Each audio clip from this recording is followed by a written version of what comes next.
নারায়ণগঞ্জ সদর উপজেলার ফতুল্লার পঞ্চবটিতে বাংলাদেশ পেট্রোলিয়াম কর্পোরেশনের নিয়ন্ত্রণাধীন বর্তমান যমুনা অয়েল ডিপো, যা তৎকালীন ন্যাশনাল অয়েল মিল নামে পরিচিত ছিল। ১৯৭১ সালে মুক্তিযুদ্ধের সময় পাকিস্তানি হানাদার বাহিনী এই মিলের জেটিতেই সাধারণ মানুষ ও মুক্তিযোদ্ধাদের নৃশংসভাবে হত্যা করেছে। যুদ্ধকালীন পুরো ৯ মাস নির্যাতন ও বধ্যভূমি হিসেবে ব্যবহার করা হয়েছিল এই মিলটি।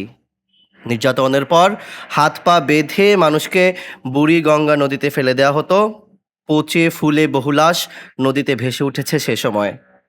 বিশেষ করে এই মিলের ভেতর একটি টিন কারখানার ভেতরে নারীদের উপর অত্যাচার করা হতো। দেশ স্বাধীন হবার পর মিলের ভেতর থেকে নারীদের নির্যাতনের বহু আলামত পাওয়া গেছে। সে সময় ন্যাশনাল অয়েল মিলটির মালিক ছিল পাকিস্তানের সাবেক প্রেসিডেন্ট আইয়ুব খানের ছেলে গহর আইয়ুব।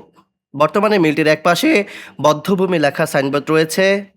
সে সময়ে সেখানে কী পরিমাণ মানুষ হত্যা ও নির্যাতন করা হয়েছে তার কোনো পরিসংখ্যান পাওয়া যায়নি। উপজেলা প্রশাসনের আয়োজনে প্রতি বছর ১৫ই ডিসেম্বর নাম না জানা এমন অসংখ্য শহীদদের স্মরণে তাদের প্রতি শ্রদ্ধা নিবেদন করা হয়।